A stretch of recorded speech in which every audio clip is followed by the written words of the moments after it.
Mrs. Hamilton. Not so long ago, I lost my parents, and I had the unenviable task of clearing their lifetime's possessions.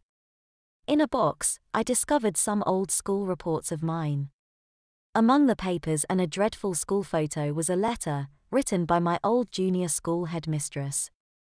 I had no idea my parents kept this stuff. Reading the letter made me cry. I will paraphrase the contents towards the end of this story. I read the stories on Marmon with great interest. The following will explain why, and I cannot deny my underlying interest in the subject matter. My story begins with the actions of 4 vandals who broke into our school garden. I was 10 years old, in the last year of junior school. My father had drummed this message into me as a child: if you mess up, own up. He taught me that those that sit in judgment will be more lenient if you own up to your sins. Lie or cover up, and the punishment is usually harsher. So, that's my background. Here's what happened. I was out of bounds. No question about it. Hands up, I was in the wrong. I was breaking school rules. In the school garden, there was a pond and some chickens and rabbits. Us children grew vegetables and learned how to sow seeds. I particularly enjoyed the greenhouse and the rabbits. I loved it out there. However, unless you were with a teacher, the garden was out of bounds. For any pupil found to be there without permission, the punishment was severe. A minimum of 4 strokes of the cane, depending on circumstances. Our headmistress, Mrs. Hamilton, name changed, Ed, was a softly spoken woman with a warm smile. She had 2 daughters at our school. Mrs. Hamilton had only used the cane twice, to my knowledge, and both boys had cried. I knew one of the boys as a real tough kid, so the cane must have hurt a lot to make him cry. One day, I found a carrot in the street that I assume someone had dropped. So I sneaked into the school garden and fed the rabbits. While I was there, 4 older boys entered through the fence and knocked over a small tool shed. They turned their attention to the chickens and let them out of their enclosure. After damaging the shed, chicken hut, and fence, they threw stones at the small greenhouse, breaking several windows. Most of the chickens escaped. I knew who the boys were, but I stayed well hidden. I knew if they saw me, I'd get beaten up badly. When I was sure they had gone, I ran home and kept quiet about what I had seen. Well, all hell broke loose at school. The damage was extensive and costly. Letters were written to parents, trying to find out who was responsible. The vandals had to be found and punished, and there were threats that the police may have to be involved. The school teachers, and especially the headmistress, were out for blood. My father's words haunted me, and I wanted to do the right thing and tell what I had seen, but to own up would mean the cane. Even if my father was right, and Mrs. Hamilton was lenient, I could expect a minimum of 4 strokes. I was very scared of that prospect. So here was my dilemma. I was upset at the loss of the chickens and the damage to the greenhouse, but for me, the truth was going to hurt. Finally, one Friday lunchtime, I made my decision. I drifted away from my mates and made my way to the school secretary, who sat in an annex outside the headmistress's office. The secretary also doubled up as the school nurse. If you felt unwell, she would give you something, and you could sit and wait until you felt better. Then you were handed a note for your teacher to say where you had been. With no one around, I asked if I could speak to the headmistress. The school secretary asked if I had a note from my teacher. Usually this would explain the reason you needed to see Mrs. Hamilton. I shook my head. I didn't want to tell her why I was there. The secretary, whose name was June, knocked on the head's door and, putting her head in, asked Mrs. Hamilton whether she could see me. I was ushered in, legs like jelly. I was shaking with fear. The office smelled strongly of flowers or perfume, I'm now not sure which. Mrs. Hamilton said, "Thank you, June," and invited me to sit down. "Now, what can I do for you, James?" she asked quietly and sympathetically. I think she could see that I was scared out of my wits. I fought my fear, and wiped away a tear. I admitted I had been out of bounds. I explained as best I could that I had come to own up due to my father's words of advice.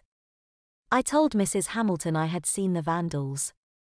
I gave her their names and descriptions, and also specified the time the attack had taken place. During my account I cried intermittently, mostly to get sympathy, I suspect. I told Mrs. Hamilton I was scared that the boys would find out I had seen them, and I made a big deal of the fact I was being honest but could get badly beaten up.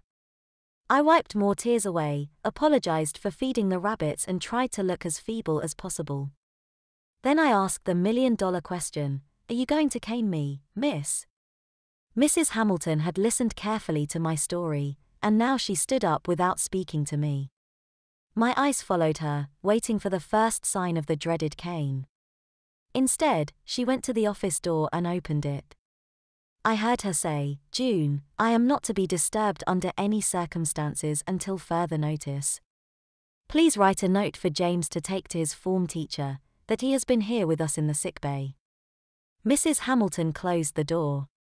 She walked to her desk and brought me a box of tissues. I took one to dry my eyes, and she said, "Blow." I blew my nose and looked sorry for myself. "Tissue in the bin, please, James." She placed the bin next to me. I was so nervous. I expected the cane to appear at any moment.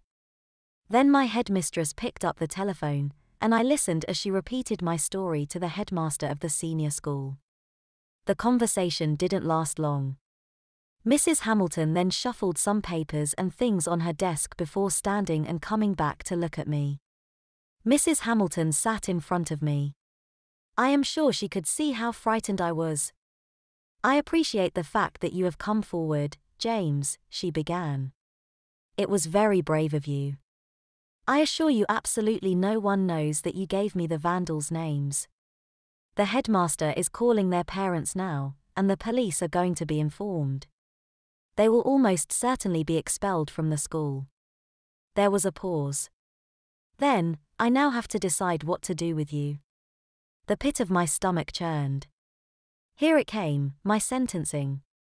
"The school rules are clear, James. Out of bounds in the vegetable garden is automatically a minimum of 4 strokes of the cane. The final number is down to my discretion." I asked what discretion meant. Mrs. Hamilton explained and I understood. I must have looked terrified, I certainly felt it. "Under the circumstances, James, taking into account you have come forward, and that you have never been in trouble before, I have decided not to cane you." I began to cry again, this time with relief. "However," Mrs. Hamilton added, "I cannot let the fact that you are out of bounds go unpunished. If I were to cane you, I would have to enter that officially into the school punishment book. That entry could be held against you, which in your case would seem unfair. What I can do is use my discretion." A pause. I waited for my sentence. "If I give you a spanking, James, I do not need to record the punishment. I think, under the circumstances, a good spanking is fair. It will not appear on your school record.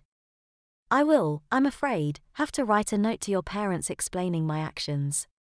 That is my final decision, so, James, stand up please and remove your blazer." I was to be spanked. The fear factor dropped slightly, at least it wasn't the cane. Mrs. Hamilton pointed to a coat stand, "Hang your jacket up on the hook, James." As I took it off, Mrs. Hamilton moved the chair on which she had been sitting to a central position in front of her desk. "Stand here, please, James." She pointed to the floor beside the chair. She then took her own jacket off, together with her wristwatch. Sitting on the chair, she began to roll her right sleeve up. I stepped forward, placed my hand briefly on her knee and bent forward. I felt so embarrassed, and the weight was awful. "Pass me back your hand, James." I obeyed, and was surprised at how soft and warm Mrs. Hamilton's hand was as she took mine. "You may not feel lucky for the next few minutes, James, but considering you are not on the receiving end of 6 of the best, you should be grateful for small mercies. You may cry all you want, but I intend to make sure you think twice before going out of bounds again." And so it began. Mrs. Hamilton spanked me, like a little boy across her knee. She was right, I didn't feel lucky at all. Within seconds I was crying. At first that was partly the relief of not receiving the cane. However, in no time at all, my tears, howls, yelps and pleading were down to purely to the pain of the smacking Mrs. Hamilton was giving me. It was agony. One soft, warm hand held mine tightly as the other set fire to my bottom. I bawled my eyes out. I begged for it to stop. I said I was sorry 100 times. But on and on it went. The only time the spanking paused was when Mrs. Hamilton adjusted me back into position. Then she tightened her grip and resumed the punishment. I kicked and twisted and wriggled like an eel until, eventually, I lost all my strength. A last-ditch effort at escape failed and I flopped, exhausted. I sucked in a last lungful of air, released that with a gasp and cried like I've never cried before or since. Mrs. Hamilton carried on, machine-like. The smacks landed hard and fast. I lay still now but the fire raged behind me. My vision was blurred, my brain scrambled, my nose ran and dribble flowed from my mouth. It was excruciatingly painful. I had no idea how 4 strokes of the cane would feel, but at that moment, I could not imagine they would hurt more than the spanking Mrs. Hamilton was administering. I was in a total state when I realized the smacks had stopped, and I heard my headmistress's voice. "Do you think this spanking will remind you never to go out of bounds again, James?" I tried to answer but words wouldn't come out. I nodded and made a croaking noise. Mrs. Hamilton took that as a yes. Then she added, "Good, let's make sure." Another round of hard smacks punished my boiling red-hot bottom. All I could do was screw my eyes shut tight, and accept the extra punishment. Finally, the spanking stopped and I hung limply over her knee, sobbing like a freshly smacked toddler. "James, listen carefully to my instructions. I will lift you to your feet, and you will place your hands on your head. You will then turn to face my desk. If you try to rub your bottom better, I will put you back across my knee and give you another spanking. Now, do you understand that, James?" I mumbled a reply. Mrs. Hamilton lifted me upright. I felt a bit dizzy and weak after being upside down and spanked so soundly. I have no idea how long the chastisement had lasted. "Hands," Mrs. Hamilton said sternly, recalling me to my duty. I placed my hands on my head, and she physically turned me by my shoulders to face the desk. My bottom stung so much, it felt kind of numb but burning hot and tingling, all at the same time. I wanted to rub it so badly. Mrs. Hamilton sat at her desk and started to write a note. Looking up, she warned me again, "Stand still, James." Then it happened. Watching me squirm, she slowly folded the note and slipped it into an envelope. At this point, the sting had reached its peak. I rubbed my legs together to try and get some relief, and was scolded immediately, "Stand still. I won't tell you again." I froze. Mrs. Hamilton stood up, walked around to the front of the desk and leaned back against it. Mrs. Hamilton rolled her sleeve back down slowly and replaced her wristwatch. "Well, James, I hope you've learned your lesson. You should consider yourself very fortunate indeed that this visit to see me has only ended in a spanking." I was offered another tissue and instructed to blow. I obeyed. Mrs. Hamilton walked around behind me. I didn't dare move, but I assumed she was admiring her handiwork. As I dressed, she said sternly, "I sincerely hope I never have to discipline you again, James. If I do, I will cane you, and that will make a smacked bottom across my knee seem like a picnic." She offered me another tissue, and I wiped my face. Mrs. Hamilton handed me the envelope and instructed me to give it to my parents as soon as I got home that afternoon. She fetched my jacket for me and helped me dress. "Now, ask my secretary for the note for your teacher to explain why you are late for class. Off you go." The secretary, to my relief and her credit, did not comment. However, it would have been impossible for her not to have heard or recognized what was happening to me inside her boss's office. I collected the note and gave it to my teacher. My afternoon lessons were very uncomfortable, and concentrating was difficult because my bum was so sore.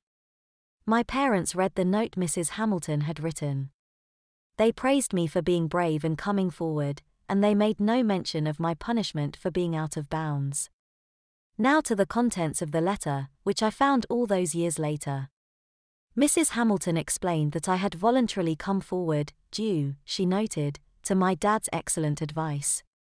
She also explained the school rule regarding the official minimum 4-stroke penalty for my being out of bounds.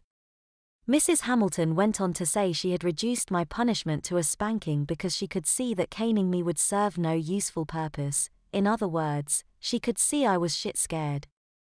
It would mean an entry in the school punishment book, which would blacken my otherwise excellent behavior record. She had requested my parents to take no further action against me, as she believed I had been punished sufficiently.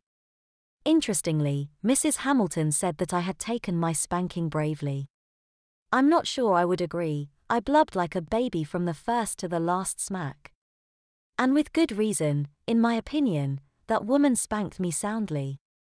That evening, some 5 or 6 hours after the spanking, I examined my bum in the mirror and it was still a vivid shade of pink.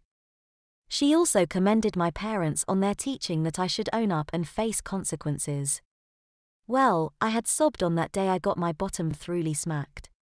But it was nothing to the tears I shed when I read that note as an adult. Mum and Dad never spoke again about that note from Mrs. Hamilton.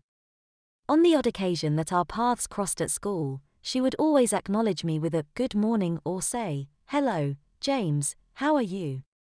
All warm and friendly, but I knew now there was another side to Mrs. Hamilton and I never wanted to see that side again.